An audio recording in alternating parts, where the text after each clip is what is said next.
Welcome to the ASRS Oral History of Retina series. The purpose of these interviews is to capture first-hand stories from individuals with unique retinal insights of historical significance. Through these discussions, we will fill in gaps in our understanding of the evolution of the science and practice of retina. And it's our hope that these discussions will serve as the illuminating element in the larger mosaic of the history of retina.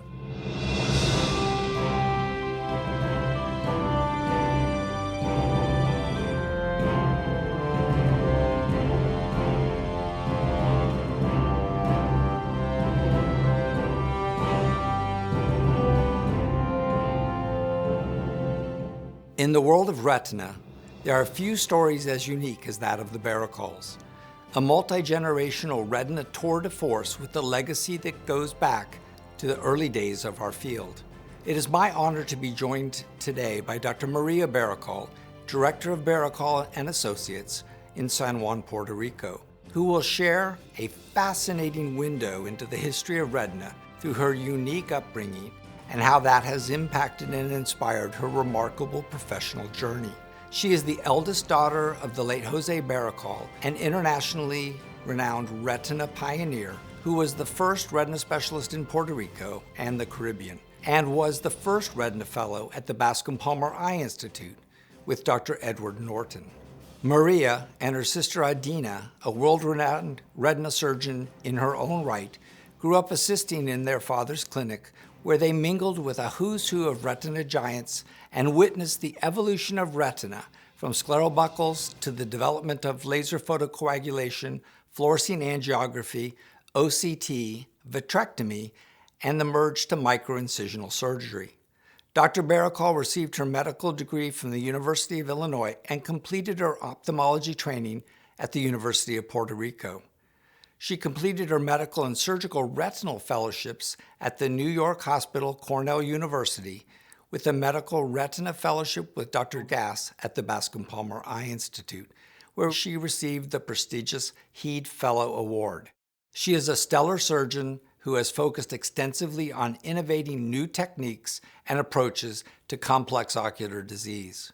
She has participated in numerous studies of innovative treatments for the management of diabetic complications in retina surgery and is a principal investigator in the international research forum PCORIS. Dr. Berrocal is a highly respected educator who has lectured extensively and performed live surgery in more than 25 countries. It's my true pleasure today to welcome Dr. Maria Berrocal. Welcome, Dr. Berrocal. Thank you so much, Tim, for having me. Maria, you and I have had overlapping careers for a long time, but your story has been incredibly remarkable. It starts actually before you're even born. Mm-hmm. So could you start a little bit about how your journey begins in retina? Yes. My father was the first retina specialist in Puerto Rico and the Caribbean in itself. He was the first fellow of Dr. Ed Norton way back in 1963. Then he was a fellow in Boston with Dr. Escapins, and his fellowship was more towards diabetic retinopathy, which is one of my interests. And then he moved back to Puerto Rico as head of the retina department in the Department of Ophthalmology. And he would travel to teach surgery. He did the first retinal detachment surgery in the Dominican Republic at the time. And throughout his life, he kept very close connections with everybody in retina. So Dr. Gass would stay at home. Dr. Jerry Shields would stay at home. Stanley Chang. I had Dr. Norton's would be a frequent visitor. So I really grew up around all these people in retina as a child. So, Dr. Berrocal, tell us when you entered the story. Okay, well, it started very early. My family did not really believe in child labor laws, so I worked as a tech many summers in my father's office. At the time, he hospitalized patients, so I would go with him to round when I was very little on Sundays, and I always liked, the interaction of talking to the patients and the like.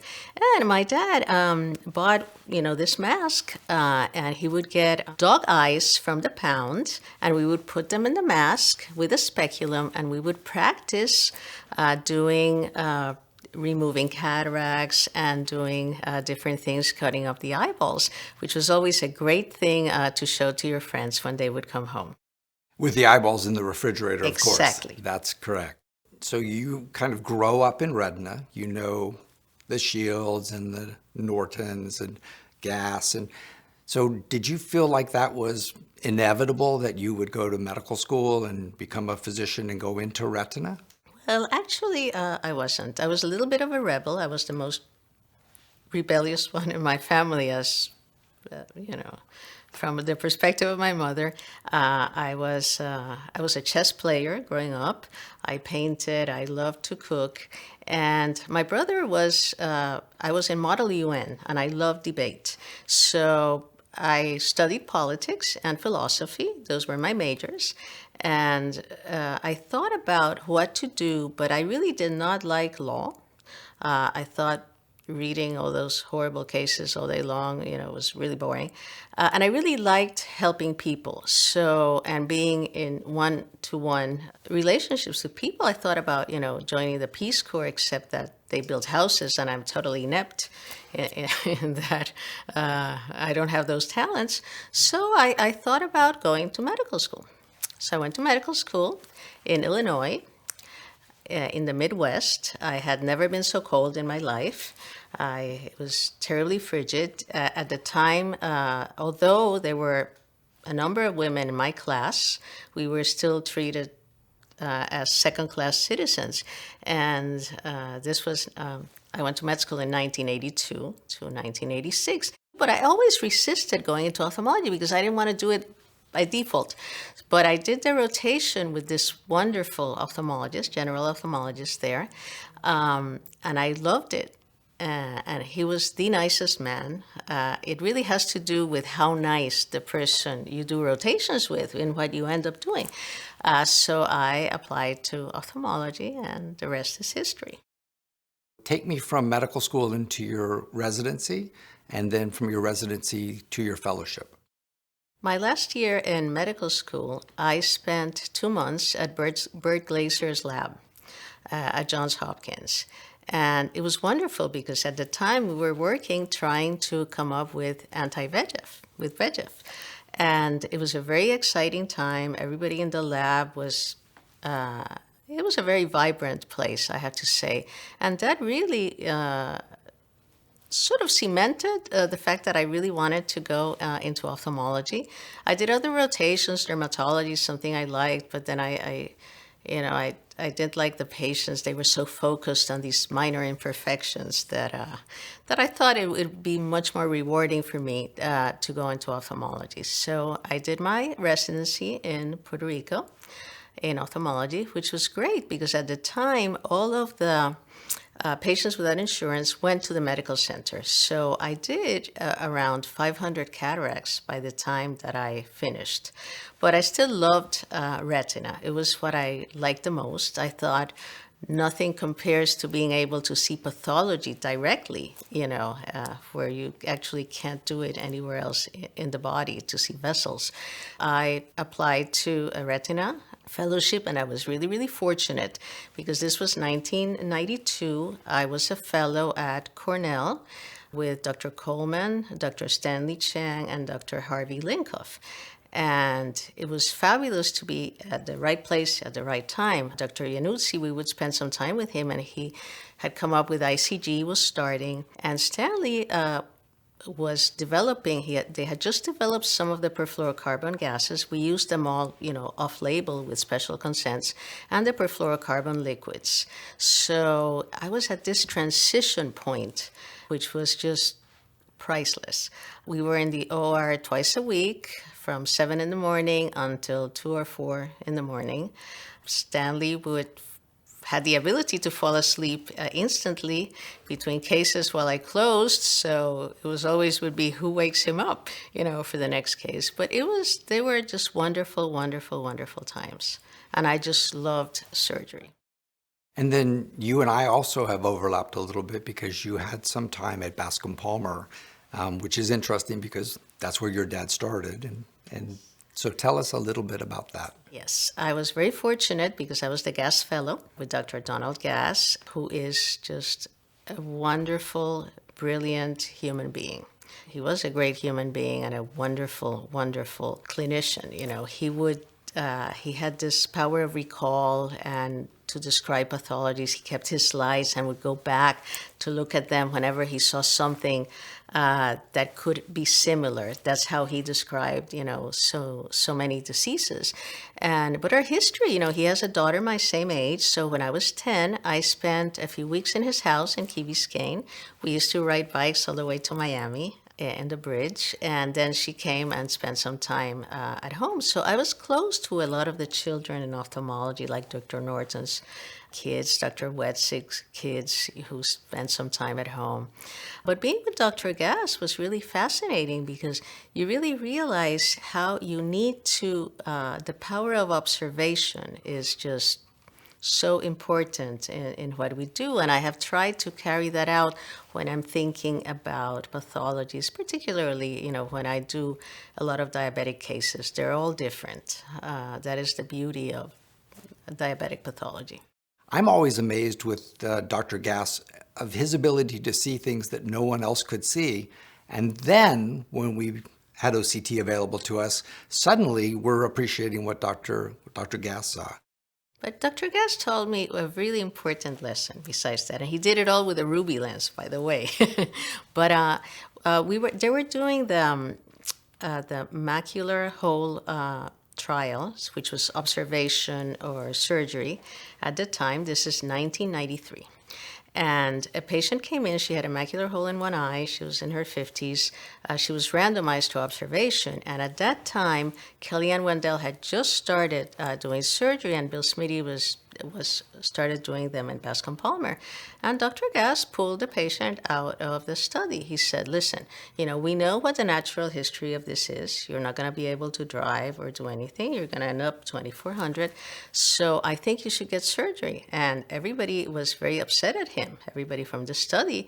But he did what was right for the patient. And that is a lesson that I have carried on, that I always talk about. You have to think about the patient, their circumstances. It's different if you have insurance, if you don't have insurance, if you can come for follow-up, if you can't, all of these things matter when we're treating. We're not treating eyes, we're treating patients. So Dr. Berrocal, you have this incredible training experience in retina and an opportunity really to go anywhere in the world. Tell me where you go and why. My dad had some health issues, and we are a very close family, and I adored my dad, and I really wanted to be with him. So that is why I chose to go back to Puerto Rico. I also felt that I could help more there.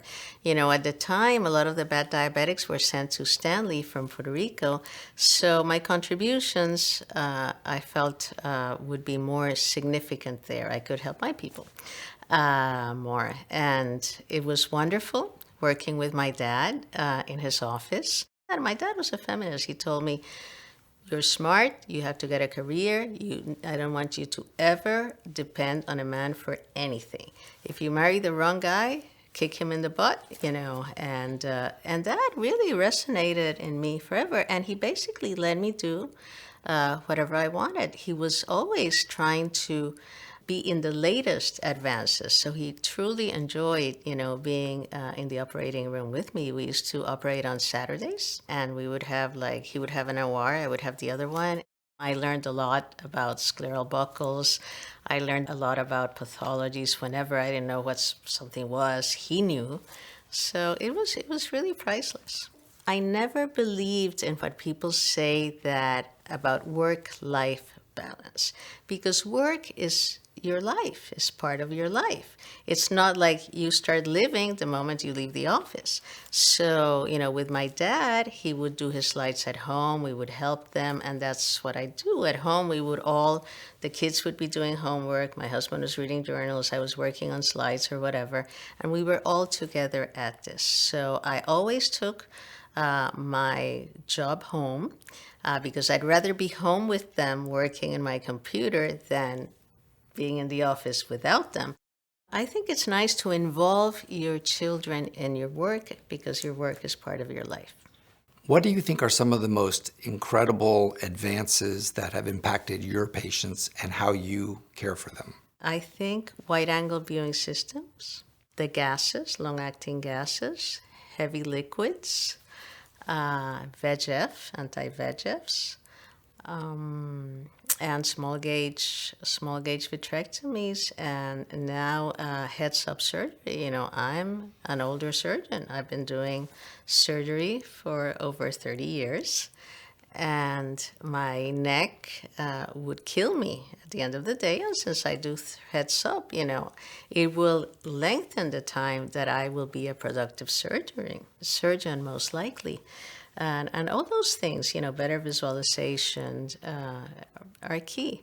But I would say those are the main advantages. And we have a lot of our colleagues to thank for all of those advances. Stanley Chang, Jean De Juan, Harvey Linkoff, just to name a few. What I love too is that you're able to take things from the past and put them into perspective today. Very few people are buckling now, most using vitrectomy approaches, but you still incorporate buckles even in eyes that are relatively complex. To me, this was one of these illuminating moments. I have this patient who I did the primary vitrectomy for a detachment, had some, breaks that extended posteriorly. And he did really well. And a year later, he came in with a detachment in the other eye. And I said, listen, it's not as extensive. I'm going to try a different type of surgery. I'm going to put, just open that quadrant and put a piece of sponge, which I was lucky enough to learn from Harvey Linkoff. Most people are not that proficient with sponges, which are actually fabulous for buckles. If I have a detachment, I hope somebody can put a little piece of sponge. And I did that. And the next day he goes, this is so much better than that horrible vitrectomy surgery that you did for me, where I couldn't see anything until the gas went away. I couldn't work. These are all the things about our patients that we don't think about. The impact on their lives by what we do. I started doing more buckles because during the hurricane in Puerto Rico, where we were without electricity, patients had trouble coming in. I had this man who lived alone, comes in with a detachment, had to go up 15 floors every day. There's no way that man could have positioned, with a gas bubble. So I did a buckle and he was able to continue, getting water and doing all the things he had to do. So sometimes, when we think that something is simpler, maybe it's simpler for us, but it may not be, better for the patient. You have a practice where you end up operating on patients who have really only one functional eye and something catastrophic has happened to that eye. What's that like as a surgeon? Well, it instills a little bit of fear, which we should all have, because, you have such a responsibility. You can blind, this person. And, and deciding when to operate on someone, you can be more aggressive on somebody that has two eyes. So you have to adapt sometimes your techniques. That is actually how I came up with this limited membranectomy. I had this patient who had this massive fibrovascular proliferation, diabetic, heavy smoker. And I did his first eye that had a detachment, and I couldn't fix it. I operated him 3 times, and he ended up NLP. The second eye had these membranes, but the fovea was attached under this thick gliotic sheet that was attached to the arcades. And the patient, every time I saw him, the vision started dropping from 20/60 to 20/70, 20/80, mostly because of the thickening of the hyaloidal plaque. And he kept begging me to do surgery, and I didn't want to touch that eye because I knew what happened to the other eye. I knew it was practically impossible to peel all that. And then I thought about it, and I thought about it, and I said, listen, the whole posterior pole is attached, so let me try something. So I actually went in, and I opened that hyaluronic. I did relaxing incisions, and that eye remained stable for years until he died. And I have used that. That's how I devised that technique, which if I hadn't had this person, I would have tried to maybe remove everything, but it's not necessary in all cases. So it makes you think outside of the box to have those challenges. I also know that you're an incredible chess player. And I think of you when I think of that because you're very strategic in your thought processes going forward. And I think of that as how you play chess. So can you tell me a little bit about the chess story, when it started for you and how that kind of tied to ophthalmology? I think teaching chess to a kid is one of the greatest gifts you can give them. My dad was a chess player, a very good chess player, and he taught chess to my brother and me when we were little. My brother is 3 years older than me, and I'm 7 years older than Nina, so it was mostly my brother and me. And at the time, before Czechoslovakia became communist, Ludek Pachman, who was a grandmaster, went to Puerto Rico, and he would come home and teach us chess. And he would make me, I was probably 7 or 8 at the time, he would make me play chess without a board, by memory, sort of like as you see in The Queen's Gambit. She sees the board in the ceiling, the same type of thing. And he would make me, take it to maybe 15, 16 moves. It's very hard to do, actually, because you have to picture the table on you. But then I started playing competitively. He went back to Czechoslovakia, and he was imprisoned, actually, by the communists for a while. And but after that, I played competitive chess. This was the time of Bobby Fischer was around, so chess was cool. It was not just nerdy kids; it was people with long hair. And I used to go every Christmas to New York, and we would play at the McAlpin Hotel, the high school championships. And I usually won the female part because there were not that many female champions. But something that nobody knows about me, which I think is probably relevant, is that I was actually a centerfold. In the Daily News in New York, my picture was in the centerfold playing chess. So yes, I was a centerfold once. To me, the chess story is a little microcosm of your story. I think you strategically think ahead, but at the same time, I think that you're very relaxed about how you do things and the persona that you put out to everyone. Do you think that's important? Well, I think that's cultural. That's very Puerto Rican. It's like I never really realized how much of a perfectionist I was until one of my closest friends from college, he goes, "You're a super perfectionist. It's just that you mask it with that aura of relaxed island vibe." And I thought about it and I said, wow, that's probably correct. I try, I'm very hardworking. My life really is ophthalmology. I come home and I'm always doing ophthalmology related things. I try to enjoy it as much as I can. And I figured I'm going to do it till I stop enjoying it.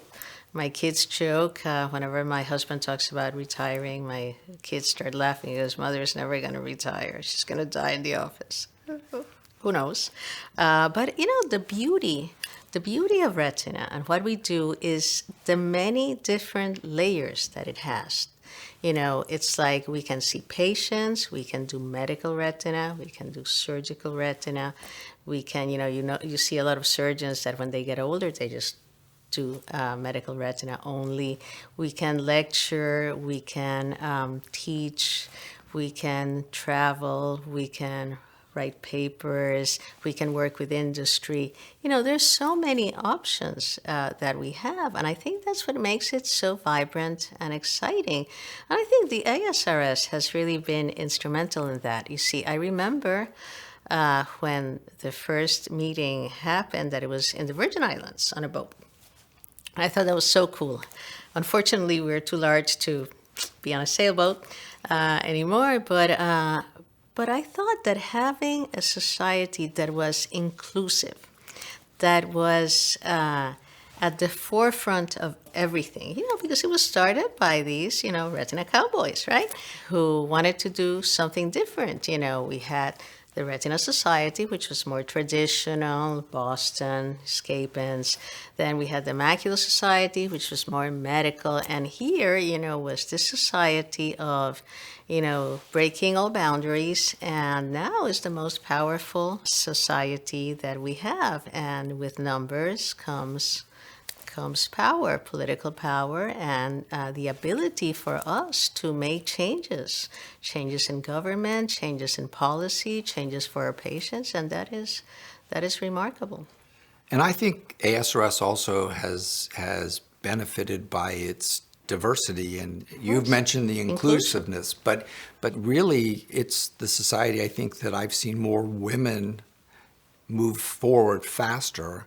And I think that represents sort of that inclusion that the society focuses on. Yes, I think ASRS is very international.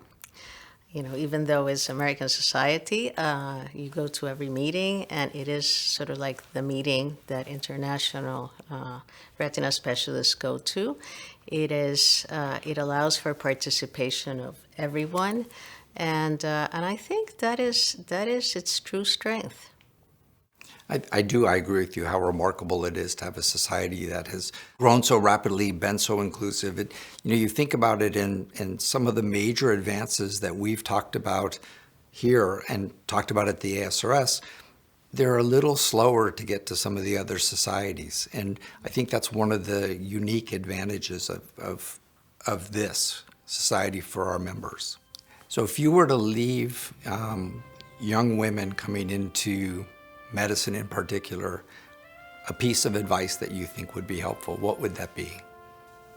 Don't be afraid. Don't be afraid to push the envelope, because we are not there yet as women. Thanks for joining us today. Thank you.